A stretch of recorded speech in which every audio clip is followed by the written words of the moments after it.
Hello guys, तर स्वागत आहे तुमचं आपल्या या यूट्यूब चॅनलवरती. मित्रांनो, चॅनलवर नवीन असाल तर चॅनलला सबस्क्राईब नक्की करा आणि अशाच नवनवीन अपडेट्स आपल्या या चॅनलवरती पाहत राहा. चला तर मग आपण पाहूयात सुना येती घरा या मालिकेचा आजचा रिव्ह्यू.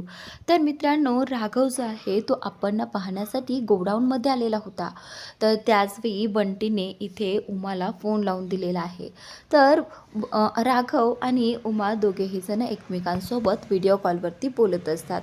त्यावेळी उमा राघवला म्हणते आहे की राघव, मला तुझ्या विना हे घर खूप सोनं सोनं वाटतंय, मला करमत नाही आहे तुझ्याशिवाय, तू ये ना घरी पटकन.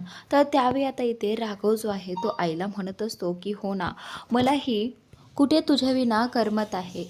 तर त्याचवेळी आता इथे जेव्हा राघव म्हणत असतो की मला हे तुझ्या विना राहवत नाही आहे, तुझ्याशिवाय करमत नाही आहे, तर त्याचवेळी शिवनाथ जो आहे तो बोलतो की एवढंच जर राहवत नव्हतं तर याआधी जे काही वागलायस त्यावेळेस तू विचार करायला हवा होतास. तर आत्ता विचार करून काय फायदा आहे, जे झाले ते झाले. पण आत्ता मी तुला घराबाहेर काढलं आहे आणि इथून पुढे जर अशा काही चुका केल्या तर मी तुला माझ्या आयुष्यातून बाहेर काढायला देखील मागे पुढे पाहणार नाही, असं शिवनाथ इथे राघवला म्हणत असतो.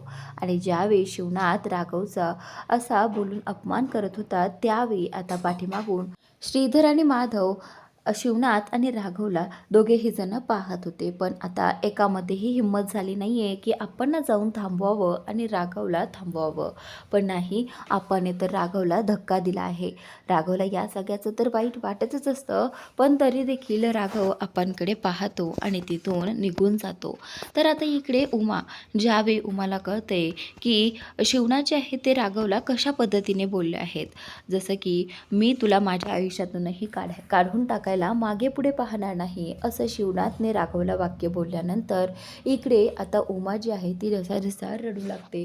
आणि त्याच नंतर आता इथे बंटी जो आहे तो उमाला शांत करण्याचा प्रयत्न करत असतो. तर तेवढ्यातच पाठीमागून प्रियंकाला हे पाहवत नाही. प्रियंकाला आईचे अश्रू जे आहे ते पाहवत नाही. ती बोलते की नाही, माझ्याचमुळे आज हे अश्रू ह्यांच्या डोळ्यात आहेत, माझ्याचमुळे आज या मायलेकराची ताटातूट झाली आहे आणि त्याच मायलेकराला आज मी एकत्र आणणार आहे आणि त्याशिवाय मी घरी परत येणार नाही, असं आता इथे प्रियंका या बंटीला आणि उमाला सांगते की मी आत्ता जाऊन जे हरवलं आहे ते परत घेऊन येते. असं म्हटल्यानंतर आता बंटीला कळतंय की प्रियंका नक्की काय म्हणते आहे. तर त्यावेळी आता बंटी जो आहे तो होकार कळवतो आणि इथे उमाच्याही लक्षात येतं की नक्की ही कुठे चालली आहे. तर नक्की ही राघवला परत आणण्यासाठी चालली आहे हे लक्षात येताच उमालाही जरा खूप बरं वाटतं. तर त्यानंतर जेव्हा प्रियंका घराबाहेर पडते त्यावेळी आता तिला बाहेर एकही रिक्षा दिसत नाही. प्रियंकाला तर जायचं असतं पण एकही रिक्षा नसल्यामुळे आता तिला कळत नसतं की जाऊ कसं. तेवढ्यातच समोरून तिला अन्विता येताना दिसते. तर अन्विताला प्रियंका बोलू लागते की मला लिफ्ट देशील प्लीज. असं म्हटल्यानंतर आता ती पाय पुढे त्यांच्या हद्दीच्या पुढे ठेवणारच होती.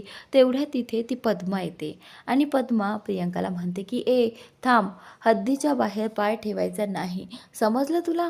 तर त्यावेळी लगेचच प्रियंका पाय पाठीमागे घेते आणि ज्यावेळी पद्माचा आवाज उमाला ऐकायला येतो त्याचवेळी उमा जी आहे ती घराबाहेर पडते. तर आता उमा जी आहे ती प्रियंकाच्या जवळ येऊन थांबते आणि इकडे इकडे आता ही पद्मा पुन्हा एकदा सुरू होते. पद्मा बोलू लागते की काय गं, कुठे गेला तू तुमचा मान अभिमान, मला तर खूप बोलत होता तुम्ही, तो तुझा तो नवरा शिवनाथ किती अभिमानाच्या गोष्टी करायचात. माझा मुलगा माझ्यासाठी अभिमान आहे, माझी मुलं माझ्यासाठी अभिमान आहेत. काय केलं त्या मुलाने की अशी सून तुमच्या घरात आणली आणि आज त्या मुलीमुळे तुमचा एक मुलगा घराबाहेर पडला, असा असतो का अभिमान. असं सगळं पद्मा इथे या प्रियंकासमोर उमाला म्हणत असते. तर त्यावेळी आता उमा बोलते की काय गं पद्माताई, सारखं सारखं काय असतं तुझं हे, कधीतरी विसरत जा ह्या गोष्टी. तर त्यावेळी आता पद्मा बोलते की नाही, ह्या गोष्टी विसरून कशा चालतील, अजिबात नाही, या गोष्टी विसरायच्या नसतात. बरं मला सांग, तुझी ही नवीन आलेली सून पळून वगैरे चालली की काय, जशी पळून आली होती तशी पळून चालली की काय. असं म्हटल्यानंतर आता इथे उमाला वाईट वाटतं आणि प्रियंका ही आता इथे पद्माला उत्तर द्यायला जाणारच असते. तेवढ्यातच आता उमा बोलते की बंटी, तू या मुलीला सांग की आपल्या घरामध्ये असं मोठ्यांना उत्तर देणं योग्य मानलं जात नाही. त्यामुळे इथून पुढे कुणीही मोठे बोलत असतील तर फक्त ऐकून घ्यायचं, कुणीही त्याला उत्तर द्यायचं नाही. तर आता इथे पद्मा जी आहे ती बोलते की अच्छा, म्हणजे इथे अबोला धरला आहे. तर आत्ता लक्षात येते माझ्या. अरे वा, चांगलंच आहे की. आणि तसंही तुमच्या घरात असंच काही व्हायला हवं, असं इथे पद्मा इथे उमासमोर म्हणत असते. आणि त्यावेळी आता इथे पद्मा जी आहे ते मुद्दाम प्रियंकाचा अपमान इथे सगळ्यांसमोर करत असते. आणि त्याच नंतर आता प्रियंकाला हे सांगते की तुझे सासरकडचे कसे आहेत, असे आहेत, तसे आहेत, सगळं काही सांगू लागते. पण प्रियंकाला या गोष्टीवरती अजिबात विश्वास बसत नाही. प्रियंकाला माहिती असतं की ते कसे आहेत, त्यांचा स्वभाव कसा आहे. पद्माने काही जरी तिचे कान भरले तरी देखील प्रियंका असं काही होऊ देणार नाही. प्रियंकाने ठरवलं आहे की आता काहीही झालं तरी ती राघवला घरी घेऊन येणार आहे. इकडे आता ह्या पद्माचं सगळं काही अपमान वगैरे करून झालेलं असतो आणि त्यानंतर ती आता आतमध्ये निघून जाते. तर त्याचनंतर जेव्हा पद्मा आतमध्ये जाते त्यावेळी आता उमा देखील आतमध्ये जाते. आणि त्याचनंतर आता इथे राहतात ही अन्विता आणि प्रियंका. प्रियंका राग तशीच चालत जाते. फक्त तिने त्या अन्विताशी लिफ्ट मागितली होती आणि त्या लिफ्टमुळे एवढं काही तिला ऐकून घ्यावं लागलं, हे तिला अजिबात आवडलं नाही. तर त्यानंतर आता इकडे अन्विता पुढे चाललेली असते आणि इकडे ही प्रियंका जी आहे ती पायी चाललेली असते. तेवढ्यातच आता अन्विता तिला आवाज देते की ए चल, मी तुला लिफ्ट देते, असं म्हणत आता इथे ती प्रियंका जी आहे ती बोलते की नाही नाही, नको, जाते मी. तर त्यावेळी अन्विता जी आहे ते बोलते की चल, तसं ही घर पाठीमागे गेलं आहे आणि कुणीही आपल्याला पाहणार नाही, त्यामुळे काहीच प्रॉब्लेम नाही, चल तू बस, मी लिफ्ट देते तुला, असं म्हणत आता इथे प्रियंका तिच्या स्कूटीवरती बसलेली असते आणि ह्या दोघीही जणी मस्त गप्पा मारत चाललेल्या असतात. तर आता इकडे उमाला या पद्माच्या बोलण्याचं नेहमीच वाईट वाटत असतं. काहीही झालं तरी पद्माताईला सतत काही ना काही बोलायचं असतं. असंच तिचं झालं असतं. देवासमोर येते आणि देवाला म्हणते की देवा, माझ्या घरात पुन्हा कधी हस्तखेळ होईल रे, माझ्या घरात कधी गोकुळ येईल, असं तिला झालेलं असतं. ती देवाकडे प्रार्थना करते की देवा, लवकरच माझ्या राघवला घरी परत आणण्यासाठी काहीतरी कर, मला त्याच्याशिवाय हे घर खूप सुनं सुनं वाटतं आहे. आज माझ्या राघवला कोणतीही चूक न करता शिक्षा मिळाली आहे बाप्पा, प्लीज त्याच्याकडे जरा लक्ष असू देत, असं इथे उमा देवाकडे प्रार्थना करत म्हणत असते. तर त्यानंतर ती देवाकडे एकच प्रार्थना करते की देवा, माझ्या घरामध्ये आलेली सून खूप चांगली आहे रे, मनाने तर मला खूप चांगली वाटते आहे, पण काय करू, जर हेच बोलत नसतील तर मी तिच्याशी कसं बोलणार ना, त्यामुळे मलाही तिच्याशी नाही बोलायचं आहे. तर त्यावेळी आता उमा बोलते की माझी सून तर चांगली आहेच, फक्त तिचा बायगुणही चांगला असावा आणि आमचं घर हस्तखेळतं व्हावं, एवढीच माझी इच्छा आहे आणि माझा गोकुळ घरात परत यावा, असंच आता देवाकडे ती प्रार्थना करत उभी असते. इकडे आता अन्विता आणि प्रियंका दोघीही जणी गप्पा मारत मारत पुढे चाललेल्या असतात. तर त्यावेळी अन्विता तिला विचारते की मला सांग, तू एवढ्या घाईघाईत कुठे निघाली होतीस, तुझं काही काम होतं का?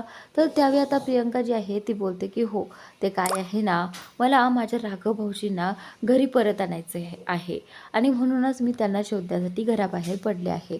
तर आता अन्विता जी आहे ती बोलते की काय, थांब 1 मिनिट, असं म्हणत आता तिने गाडी थांबवली आहे आणि तिला उतरायला सांगितलं आहे. उतर म्हणते. तर त्यावेळी आता प्रियंका बोलते की काय झालं आहे, तुम्हाला अशी उतरायला का सांगते आहे?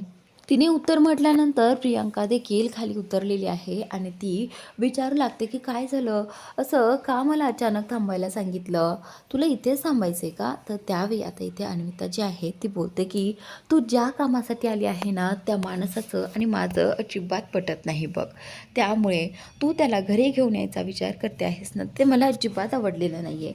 खरं तर तो तसाच बरा आहे, तो घराबाहेरच बरा आहे, त्याच लायकीचा आहे, असं म्हणताच आता प्रियंका जी आहे ती बोलते की नाही, आमचे राघवभाऊजी तसे नाही आहेत, ते खूप चांगले आहेत आणि तुझा काहीतरी गैरसमज झाला असेल त्यांना ओळखण्यामध्ये, असं म्हटल्यानंतर अन्विता जी आहे ती बोलते की नाही, माझा काही गैरसमज झालेला नाही आहे, तू ज्या व्यक्तीसाठी बाहेर पडली आहेस ते काम मी होऊच देणार नाही. त्यामुळे माझ्याकडनं लिफ्ट घेणं हे अपेक्षित करूच नको. चल मी निघते आहे, असं म्हणत अन्विता जायला लागलेली आहे. तर तेवढ्यातच आता इथे प्रियंका जी आहे ती बोलते की थांब, हे बघ शेजार धर्म असा नसतो हां. शेजार धर्म कधी कधी पाळायला पण हवा. हे बघ तुझं आणि त्यांचं वैर बाजूला ठेव, पण ते मनाने खूप चांगले आहेत बघ. माणसाला जेव्हा माणूस जवळून पाहतो, जेव्हा माणूस जवळून अनुभवतो तेव्हाच कळतं की हा माणूस कसा आहे ते. त्यामुळे तू राघवभाऊजींना चुकीचं समजू नकोस. मला माहिती आहे की ते खूप चांगले आहेत. तर त्याचनंतर प्रियंका जी आहे ती तिला बोलू लागते की हे बघ आपल्यामधलं वैर बाजूला ठेव आणि एक मदतीचा हात पुढे कर. हे बघ वाईट वेळेत कुणालाही मदत करायला हवी. तर त्यानंतर आता जसं प्रियंका बोलली तसंच आता इथे अन्विताला शिवनाथने बोललेले शब्द आठवतात.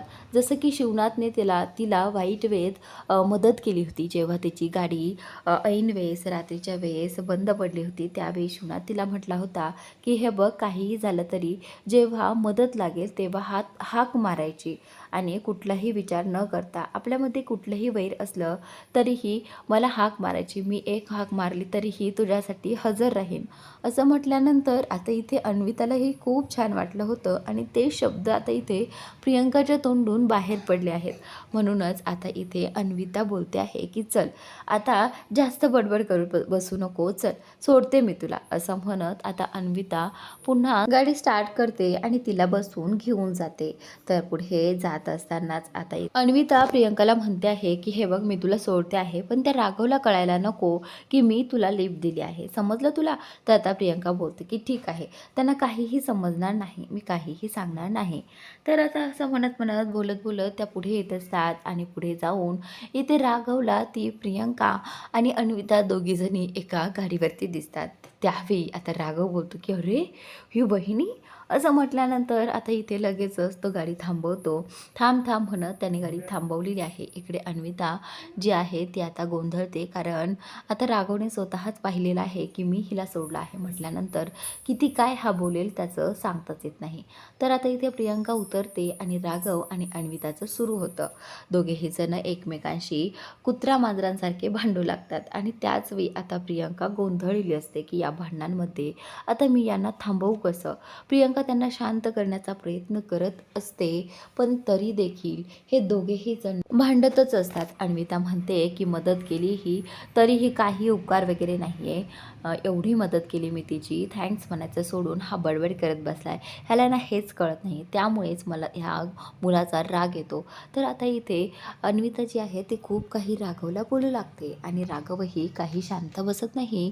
राघवही आता खूप काही बोलू लागतो. तर आता अन्विता म्हणत असते की चिचुंद्रा कुठला, तर तो बोलतो की नाही चिचुंद्रा नसतो, तर खरं तर चिचुंद्री असते आणि ते तुला अगदी शोभून दिसतं बघ. तर आता असं बोलत असताना प्रियंका बोलते की काय यार हे काय भांडण आहेत, कुठे अडकली मी.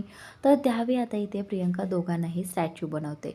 ती बोलते की आता दोघंही एक शब्दही बोलणार नाहीत, स्टॅच्यू, असं म्हणताच आता दोघेही जण स्टॅच्यू झालेले आहेत. आणि त्यावेळी आता इथे प्रियंका बोलते की आता मी ओव्हर म्हटल्यानंतर तुम्ही दोघांनीही एकमेकांशी बोलायचं नाही आणि भांडायचंही नाही. तर त्यावेळी प्रियंका 2 मिनटं तशीच थांबते आणि त्यांना ओव्हर बोलतच नाही. तर थोड्या वेळाने ती बोलते की ओव्हर, असं म्हटल्यानंतरही आता इथे राघव आणि अन्विता दोघेही जण सुरू होतात भांडण करायला. तर आता इथे पुन्हा एकदा प्रियंका त्यांना थांबवण्याचा प्रयत्न करते आणि इथे अन्विताला थँक्स बोलते. अन्विताला म्हणते की थँक्यू, तू मला सोडलं इथपर्यंत त्यासाठी. तर आता अन्विता बोलते की इट्स ओके, असं म्हणत अन्विता तिथून निघून जाते. तर इकडे प्रियंका राघवला म्हणते की राघव भाऊजी मला तुमच्याशी बोलायचं आहे. तर त्यावेळी राघव बोलतो की बोल ना वहिनी, काय झालं आहे. तर त्यावेळी आता इथे प्रियंका जी आहे ती राघवला हट्ट करत आहे की राघव भाऊजी आता तुम्ही घरी यायचे, किती दिवस तुम्ही असं बाहेर राहणार, हे पहा आईला खूप त्रास होतो आहे, तुम्ही आमच्यासाठी हे सगळं केलं आणि तुम्हालाच घराबाहेर पडावं लागलं, याचंही मला खूप वाईट वाटतं. असं बोलत बोलत आता प्रियंका त्याला मनवते आणि प्रियंका जी आहे ती आता घरी घेऊन येणार आहे राघवला. तर त्याचनंतर इकडे आता श्रीधर जो आहे तो आपणकडे पाहत असतो आणि त्याला आपांचा चेहरा पाहिल्यानंतर खूप वाईट वाटतं. श्रीधर मनातच म्हणतो की आपा मला माहीत आहे माझ्यामुळे तुम्ही खूप दुखावले आहात, पण आपा मी तरी काय करणार होतो. जर प्रियंकाचं लग्न दुसऱ्या मुलाशी झालं असतं तर मी कधीच जगू शकलो नसतो तिच्याशिवाय. त्यामुळे माझ्याकडे काही ऑप्शनच उरला नव्हता. पण आप्पा, मी तुम्हाला मनवण्यासाठी काहीतरी नक्कीच करेल. मला माझ्या आप्पांशी बोलायचं आहे. माझ्या आप्पांना असं दुःखात मी पाहू शकत नाही. असं म्हणत आता तो देवाकडे प्रार्थना करत असतो की असा काहीतरी चान्स दे बाप्पा, की मी आप्पांना पुन्हा मनवू शकेल आणि आप्पा पुन्हा अभिमानाने सांगतील की ही माझी मुलं आहेत. तर ज्यावेळी आता तो देवाकडे प्रार्थना करत असतो मनात, त्याचवेळी एक माणूस तिथे येतो. एक माणूस तिथे आल्यानंतर तो शिवनाथच्या नावाने ओरडू लागतो की शिवनाथ, तू माझ्या हिशोबामध्ये किती मोठा घोटाळा केला आहे, कळतंय का तुला? असं का केलं तू यावेळी? तर आता असं बोलल्यानंतर शिवनाथ जो आहे तो रागाने त्या व्यक्तीकडे पाहत असतो आणि त्याचवेळी आता शिवनाथ तिथे एक शब्दाने देखील त्या व्यक्तीला बोलत नाही. इकडे श्रीधर जो आहे तो बोलतो की काय काय चाललंय तुमचं? माझ्या आप्पांशी असं बोललेलं मी खपून घेणार नाही. आवाज खाली करा आधी. आणि काय झाले तुमच्या हिशोबामध्ये? चला मला दाखवा ते. असं म्हणत आता इथे श्रीधर जो आहे तो बोलतो की तुमची फाईल मला दाखवा, मी माझी फाईल घेऊन येतो. तर आता श्रीधर जो आहे तो फाईल आणायला गेलेला असतो. तर तो व्यक्ती देखील त्याची फाईल दाखवतो आणि सांगू लागतो की असे मी बियाणं नेली होती आणि त्याचा असा काही हिशोब आहे. खत वगैरे त्याने नेलेलं असतं आणि त्याचा हिशोब पूर्णपणे श्रीधरने त्याच्या फाईलमध्ये नोंद केला होता.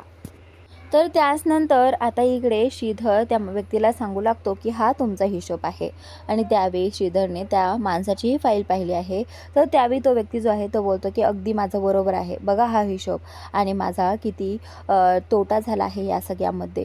तर त्यावेळी आता इथे श्रीधर जो आहे तो पाहू लागतो आणि व्यवस्थितपणे पाहतो आणि सांगतो की तुम्ही 1 तारखेचा गुरुवारचा हिशोब जो आहे तो तुम्ही इथे मांडलेलाच नाही आहे. तुम्ही व्यवस्थित पहा, आम्ही कुठलाही तुमचा फायदा घेतलेला नाही आहे. तर तुम्हीच तो हिशोब लिहायचा विसरला आहात. त्यामुळे तुमचे पैसे जे आहेत असं वाटत आहे की आमच्याकडे राहिले आहेत, पण असं काहीच नाही आहे. उलट तुम्ही हे विसरला आहात.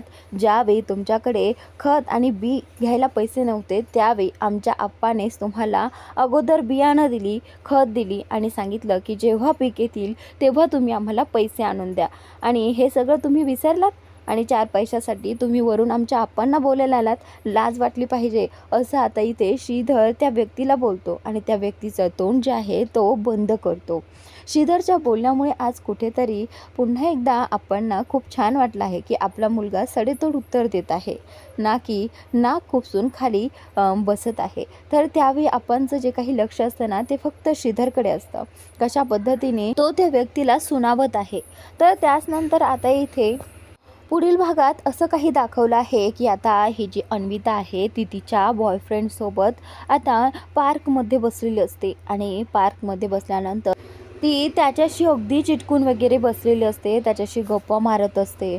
आणि त्यानंतर आता ती त्या रोशनला फक्त एवढंच म्हणते आहे की रोशन, मला सांग ना, तू कधी येणार आहेस माझा हात मागण्यासाठी माझ्या घरी?